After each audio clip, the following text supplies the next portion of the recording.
ఒక రాజకీయ వ్యభిచారైనటువంటి సీఎం రమేష్ ఇష్టం వచ్చినట్టుగా అనుచిత వ్యాఖ్యలు చేసేటువంటి సందర్భంలో మా నాయకుని, మా వర్కింగ్ ప్రెసిడెంట్ని ఎట్లా మాట్లాడుతావు నువ్వు, ఇది సరైన పద్ధతి కాదు అని చెప్పేసి ఆయన వ్యాఖ్యలను ఖండిస్తూ నేను చేసినటువంటి ప్రెస్ మీట్లో విమర్శలను సాకుగా చూపిస్తూ జూబ్లీస్ పిఎస్లో కేసు పెట్టడం సీఎం రమేష్ గారు.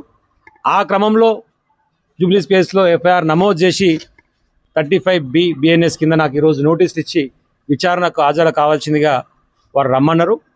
సరే, భారతీయ చట్టాల మీద గౌరవంతో 10 సంవత్సరాలు తుంగతుర్తి నియోజకవర్గ ప్రజల ఆశీర్వాదంతో శాసనసభ్యులుగా చట్టసభలో పనిచేసినటువంటి వ్యక్తిగా చట్టాలను గౌరవించాల్సినటువంటి బాధ్యత ఒక భారతీయ పౌరునిగా నా మీద ఉంది. కాబట్టి 100% వారికి సహకరించడానికి సిద్ధంగా ఉండి ఈరోజు జూబ్లీస్ పిఎస్ పోవడం కోసం బయలుదేరుతూ ఉన్నాం.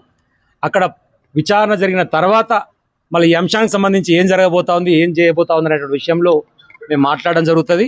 మీరు ఎన్ని రకాల కేసులు పెట్టుకున్నా, బీజేపీ కాంగ్రెస్ కుమ్మక్కైనా, నువ్వు ఎంపీవైనా, నువ్వు ముఖ్యమంత్రివైనా, ఇంకెవరైనా సరే ప్రజలకు అనుకూలంగా లేకుండా వ్యతిరేక కార్యకలాపాలు చేసినప్పుడు కావాలని చెప్పేసి కక్ష సాధింపు చర్యల ధోరణిలో భాగంగా బీఆర్ఎస్ పార్టీకి సంబంధించినటువంటి అధినాయకుల మీద అనుచిత వ్యాఖ్యలు చేసినప్పుడు 100% తెలంగాణ బిడ్డగా, నికార్సైన తెలంగాణ ఉద్యమకారునిగా, కేసీఆర్ కేటీఆర్ అభిమానిగా స్పందిస్తూనే ఉంటాం. నీ చేతనైన కేసులు పెట్టుకో, నీ ఇష్టం వచ్చేట్టు వ్యవహరించుకో, భయపడేది లేదు. తాటాకు చక్కుపులకు ఎవరు భయపడరు. తెలంగాణ ఉద్యమంలో 172 కేసులు పెట్టుకొని 6 నెలలు జైలు పోయి కొట్లాడినటువంటి బిడ్డలం. కాబట్టి దేనికైనా తెగించి సిద్ధంగా ఉన్నామనేటువంటి విషయాన్ని మరొకసారి గుర్తు చేస్తున్నాం. ఇప్పటికే